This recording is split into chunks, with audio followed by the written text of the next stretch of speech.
When my fiancée Emily kissed me goodbye that evening, she smelled faintly of her favorite vanilla perfume. She leaned in quickly, said she had to stay late at the office because of a project deadline, and promised she'd be home by midnight. I smiled, told her not to overwork herself, and went back to watching the game. It seemed like such an ordinary night. But as the minutes passed, something in her voice replayed in my head. It hadn't been the usual warm, casual tone she used when she talked about work. It was clipped, almost rehearsed. I brushed it off. After all, Emily was dedicated to her job in marketing. Long hours weren't uncommon. Around 8:30 p.m., I got up to make some tea. Her empty coffee mug was still on the counter, lipstick print on the rim. For a moment, I caught myself smiling at it, like a lovesick teenager. We were only 6 months away from our wedding, and despite the stress of planning, I thought things between us were solid. At 9 o'clock, my phone buzzed. I assumed it was Emily texting me, maybe to check in. But when I glanced at the screen, it was a number I didn't recognize. I almost ignored it, but curiosity won. "Hey, is this Mark?" a male voice asked when I answered. "Yeah, who's this?" There was a pause, the kind where you can hear someone debating whether they should say what's on their mind. Then the stranger spoke again, more carefully this time. "I'm Jason. I work with Emily." I frowned, a little thrown. "Okay. Did something happen at the office?" Jason hesitated, then sighed. "That's the thing. She's not at the office tonight." The room suddenly felt colder. My hand tightened around the phone. "What do you mean she's not at the office?" I asked slowly, though I already felt a pit forming in my stomach. Jason cleared his throat. "Look, I don't want to get in the middle of anything, but I thought you should know. She left work over an hour ago. And she wasn't alone." I stood there, the kettle whistling behind me, the sound shrill and relentless. "Not alone with who?" I demanded, my voice sharper than I intended. Jason hesitated again, and in that pause, my world tilted just enough to make me realize I might not want to hear the answer. Jason finally spoke, and his words cut through me like ice. "She left with Brian. You know, the guy from accounting. Tall, dark hair, kind of smug." I knew exactly who he meant. Emily had mentioned him a few times, usually with mild annoyance. She said he was the type who always tried too hard to be funny, the office clown. I'd even met him once at a holiday party. He shook my hand, looked me straight in the eyes, and joked about how Emily worked harder than their whole department combined. At the time, I thought nothing of it. My voice cracked when I asked, "Are you sure? Maybe they just went out for food, or—" Jason interrupted me, his tone firm now. "Mark, I wouldn't have called if I thought it was innocent. They were holding hands when they left. I saw it myself. I'm sorry, man, but I couldn't keep quiet." I felt the blood rushing to my head. The kettle behind me was still screaming, and I slammed it off the stove, nearly burning my hand. I thanked Jason mechanically, though the word fell hollow, and ended the call. For a long moment, I just stood there in the kitchen. My heart was pounding so loudly it drowned out the ticking of the clock on the wall. Emily's laugh, her smile, the way she had looked at me when we picked out our wedding invitations, all of it flashed through my mind in rapid, disjointed pieces. Could it all have been fake? I checked my phone. No messages from her. I opened our chat thread and typed, "How's work going?" then erased it before sending. I didn't want to sound suspicious. I wanted her to tell me the truth, or at least give me something I could catch. Minutes crawled by. Nothing. By 9:45, I couldn't take it anymore. I grabbed my jacket and keys. If she wasn't at the office, if she was with Brian, then where? As I stepped outside, the evening air hit me with a chill sharper than any winter breeze. I didn't know where I was going exactly, but I knew one thing for certain. I wasn't going to sit at home, waiting like a fool. I got in the car, my hands shaking as I gripped the steering wheel. My brain felt like it was running in circles, each thought colliding with the next. Emily, my Emily with Brian? No, it didn't fit. She was loyal, driven, the kind of woman who scolded me if I forgot to recycle. How could she also be the kind of person who lied about working late? I started driving without a clear destination. The office? Her favorite cafe? The gym? I hated how little I knew about where she might go, how my fiancée's life suddenly felt like a puzzle I didn't have the pieces for. I found myself pulling into the parking lot near her office anyway. The building was mostly dark except for the janitorial lights on the first floor. Definitely no sign of Emily's car. I sat there for a few minutes, tapping my fingers against the steering wheel, fighting the urge to call Jason back and demand more details. Instead, I opened my phone and scrolled through Emily's location on our shared app. She'd turned it off. My chest tightened. She never turned it off. That's when headlights flashed across my windshield. A familiar car pulled into the lot, Brian's black Audi. I sank lower into my seat, heart hammering.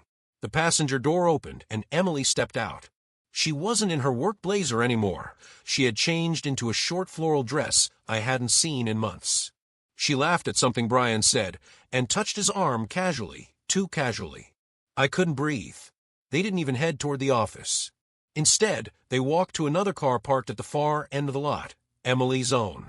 She leaned against the door while Brian stood close, their faces just inches apart. For a split second, I prayed, I was imagining it, that maybe they were just talking too close. But then, clear as day, Brian cupped her face in his hand and kissed her. And she kissed him back. The sound of my own heartbeat filled my ears. My body wanted to explode forward, to scream, to demand answers, but I froze, gripping the wheel so tightly my knuckles turned white. This was no misunderstanding. No working late. This was betrayal unfolding right in front of me. I must have sat there for a full minute, staring through the windshield, refusing to believe what my eyes had just seen. Emily, the woman I was supposed to marry in 6 months, was kissing another man in a dark parking lot, like a teenager sneaking around after curfew. My chest tightened until I thought I might pass out. The first instinct was to throw open my door, storm over, and rip Brian away from her. But then another thought crept in. If I confronted them now, she'd just deny it, spin it somehow. Emily was smart, quick with words. I'd seen her win arguments with clients twice her age. If I wanted the truth, I needed proof. So instead of rushing out, I grabbed my phone. Hands trembling, I switched to the camera and zoomed in. The glow of the street lamp was just enough to capture them. Emily's hand on his chest, his lips on hers, her smile afterward. My thumb pressed the shutter almost mechanically. Snap, snap, snap. Each photo felt like a dagger twisting deeper into my ribs. They eventually broke apart, laughing quietly. Brian said something I couldn't hear, and Emily swatted his arm like it was some inside joke between them. Then she got into her own car while he returned to his. I ducked low as Brian's Audi drove past me, the bass of his music vibrating in my chest. Once he was gone, I sat up again.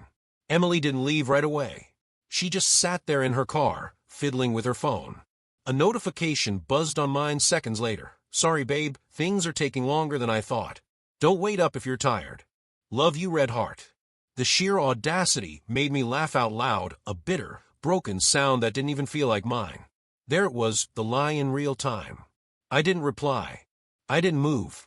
I just sat in my car, staring at her silhouette in the distance, wondering how long this had been going on. Weeks? Months? Had our entire engagement been a sham? Finally, she started her car and pulled out of the lot, heading in the opposite direction of home. My decision was instant. I put my car in gear and followed her, headlights dimmed, heart pounding with every turn she made. I wasn't just a fiancé anymore. I was a shadow chasing the truth. The city streets blurred past as I followed Emily's taillights. I kept a few cars behind, terrified she'd notice me. Every red light stretched out like an eternity. I couldn't stop thinking about her text, "Love you, Red Heart," still sitting on my phone like poison.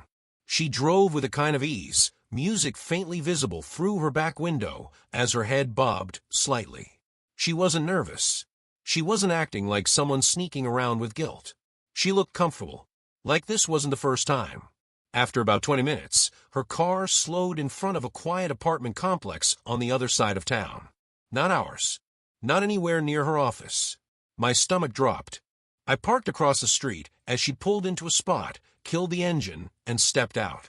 She adjusted her dress in the reflection of her window, grabbed a small overnight bag from the trunk, and walked straight into Building C.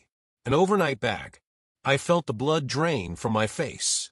My mind replayed every night she'd said she was too exhausted after work. Every time she brushed me off when I suggested we go out for dinner. Every unexplained late return. It all stacked together like a puzzle I wished I'd never solved. I sat there in the dark, gripping the steering wheel, so hard my knuckles throbbed. My fiancée, the woman who had picked out a wedding dress just 2 weeks ago, was spending the night at another man's place. The rage was volcanic, ready to erupt. But underneath it, another feeling gnawed at me. Shame. How long had I been blind? How many signs had I ignored because I wanted so badly to believe we were solid? I needed air. I needed space. I drove away before I did something reckless, like storm into that building and confront them both. When I got home, the apartment felt like a stranger's space. Her shoes by the door. Her sweater draped across the couch. Our engagement photo magnet to the fridge. Us smiling in perfect sunlight, unaware of what the future actually held. I poured a glass of whiskey with shaking hands, sat at the table, and stared at my phone. Jason's voice echoed in my head. I thought you should know. He'd been right. And now I was the one who had to decide what to do with the truth. I barely slept that night. Every time I closed my eyes, I saw Emily's face tilted toward Brian's, saw the bag in her hand, saw her text with the little red heart. By morning, my chest felt heavy, like someone had stacked weights on me while I lay awake. When the sun finally rose, I forced myself into autopilot. Shower, coffee, shirt. I couldn't sit still, though. Every sound in the apartment reminded me of her, the faint scent of her shampoo, in the bathroom, the coffee mug she always used still sitting on the drying rack. At 8:12 a.m., the front door clicked open.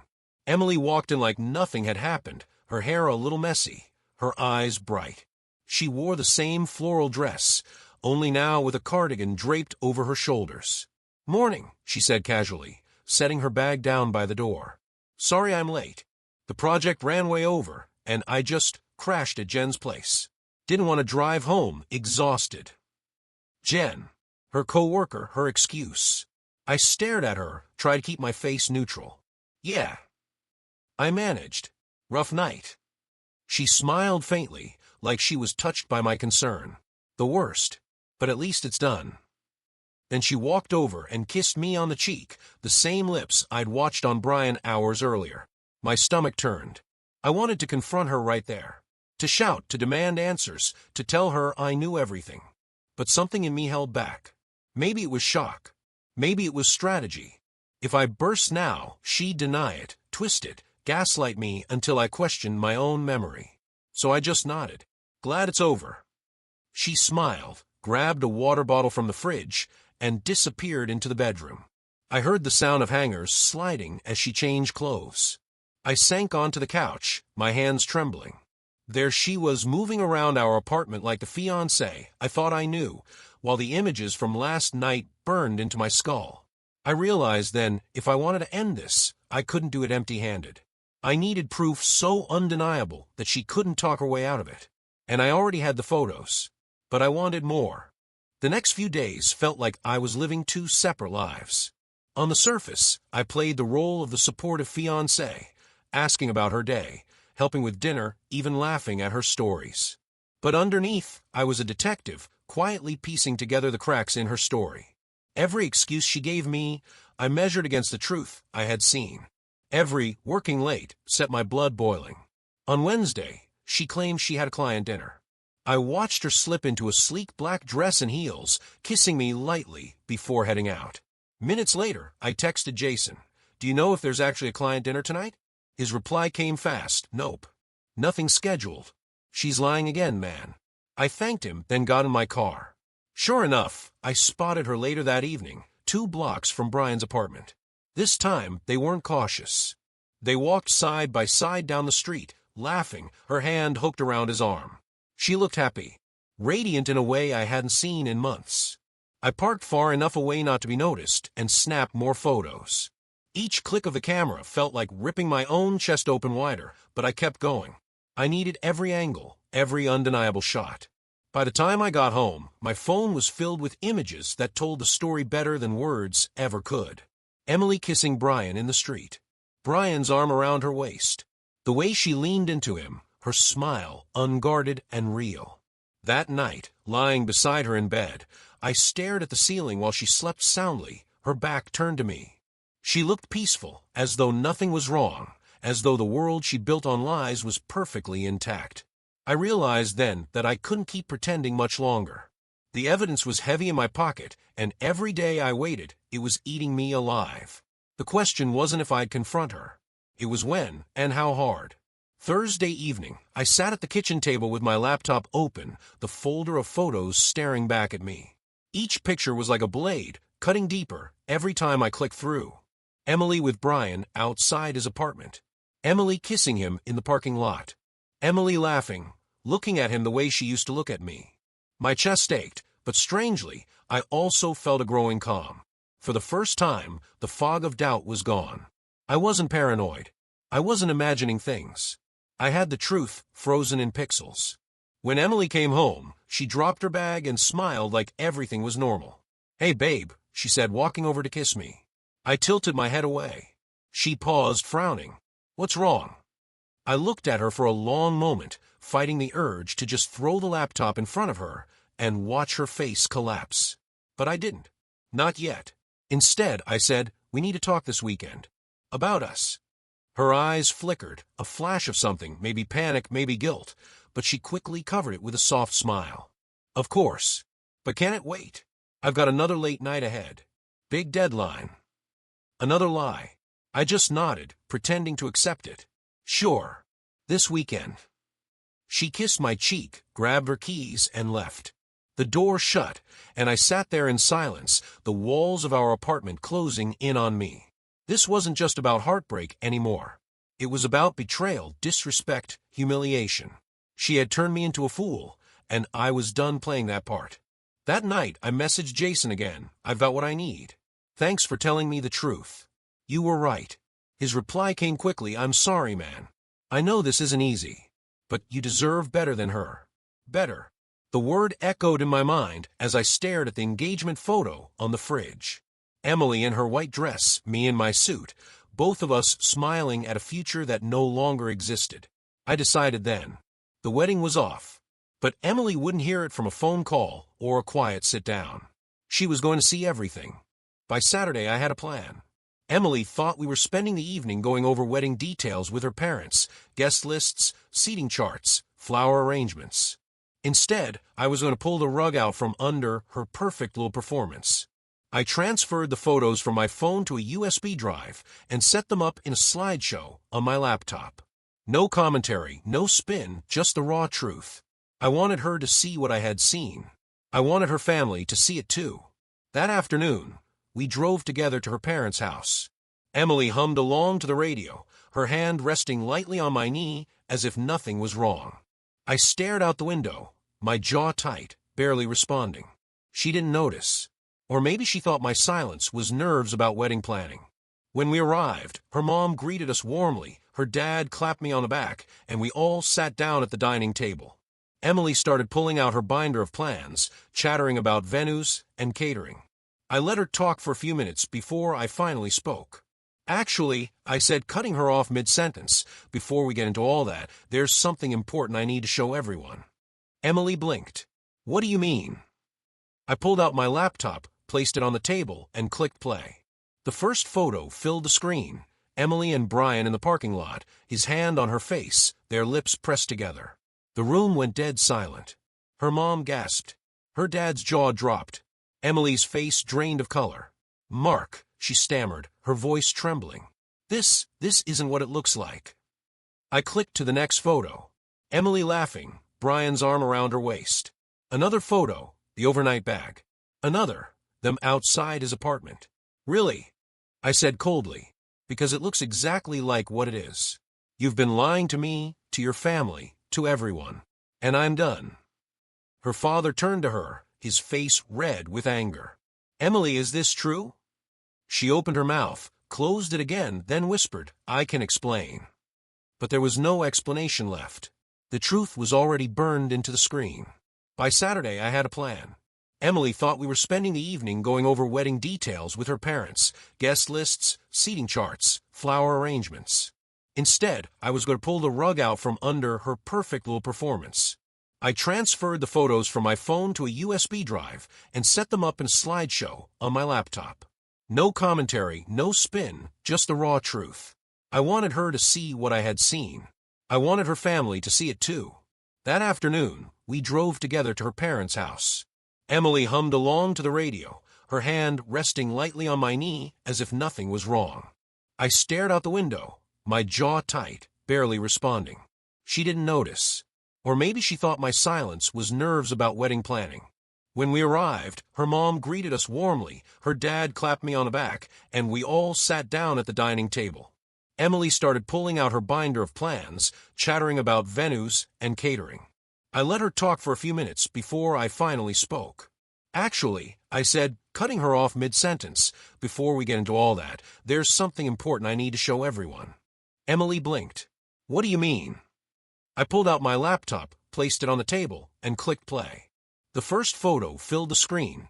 Emily and Brian in the parking lot, his hand on her face, their lips pressed together. The room went dead silent. Her mom gasped. Her dad's jaw dropped. Emily's face drained of color. Mark, she stammered, her voice trembling. This isn't what it looks like. I clicked to the next photo. Emily laughing, Brian's arm around her waist. Another photo, the overnight bag. Another, them outside his apartment. Really? I said coldly, because it looks exactly like what it is. You've been lying to me, to your family, to everyone. And I'm done. Her father turned to her, his face red with anger. Emily, is this true? She opened her mouth, closed it again, then whispered, I can explain. But there was no explanation left. The truth was already burned into the screen.